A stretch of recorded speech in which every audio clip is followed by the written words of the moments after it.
আপনিও যদি এক্সামের আগের রাতে পরে পরীক্ষা একদম ফাটাই দিতে চান তাহলে এই ভিডিওটি আপনার জন্য।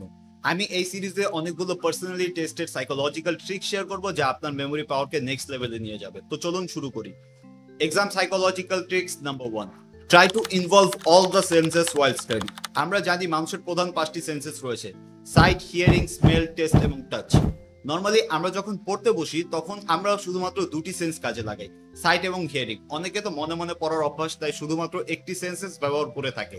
হিউম্যান সাইকোলজির মতে যে বিষয়ে আমাদের যত বেশি সেন্সেস ইউজ হয়ে থাকে সেগুলো আমাদের মেমোরিতে তত স্ট্রংলি স্টোর হয়। যখন পড়তে বসবেন তখন নিজের সেন্সেস গুলোকে ইউজ করুন। সাইট তো অলওয়েজ ইউজ হয়, সাথে শব্দ করে পড়ুন হিয়ারিং সেন্সের জন্য। যদি ম্যাথও হয় তাও উচ্চারণ করুন লেখার সময়। কোনো একটি স্পেসিফিক পারফিউম চুজ করুন যেটি আপনি সবসময় ইউজ করেন না, শুধুমাত্র যখন পড়তে বসবেন তখন ইউজ করবেন। এটি হচ্ছে স্মেল সেন্সের জন্য। কোনো একটি ক্যান্ডি চুজ করুন যা আপনি নর্মালি খান না, এটি হচ্ছে টেস্ট সেন্সের জন্য।